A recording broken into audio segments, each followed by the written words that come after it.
2012, na-stroke siya, tapos nagkabara yung utak niya.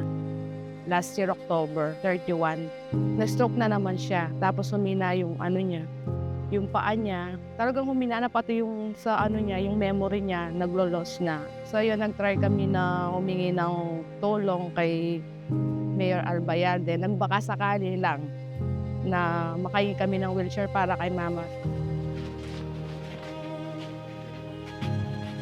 No, no.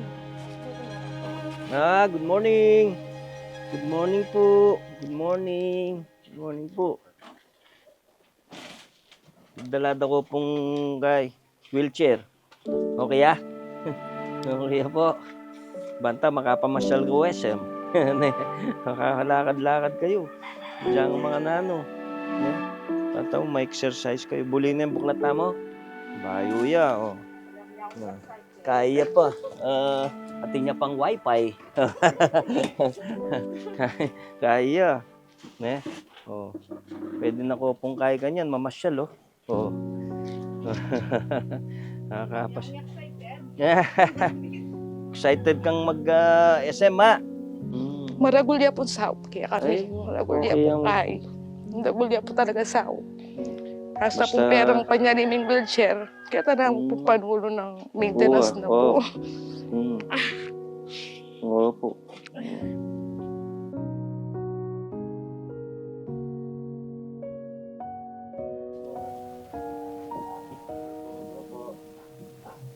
Ingat ka po, ne. Wah. Pasikan kayo ba? Opo. Ne, kaya po.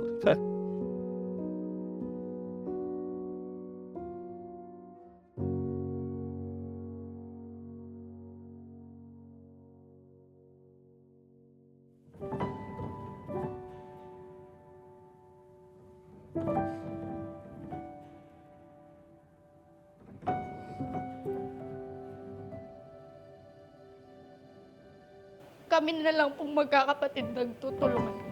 Kahit po may kanya-kanya kaming pamilya, hindi po namin siya pinapabayaan.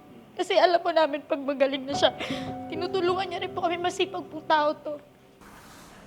Hi, hello. Good morning po. Maraming salamat po sa binigay po ninyong wheelchair sa nanay ko. Ay, maraming salamat din po. I love you pa. Malaking bagay po sa amin itong wheelchair sa akin.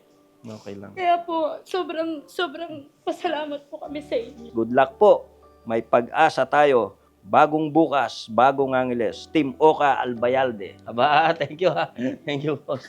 Thank you.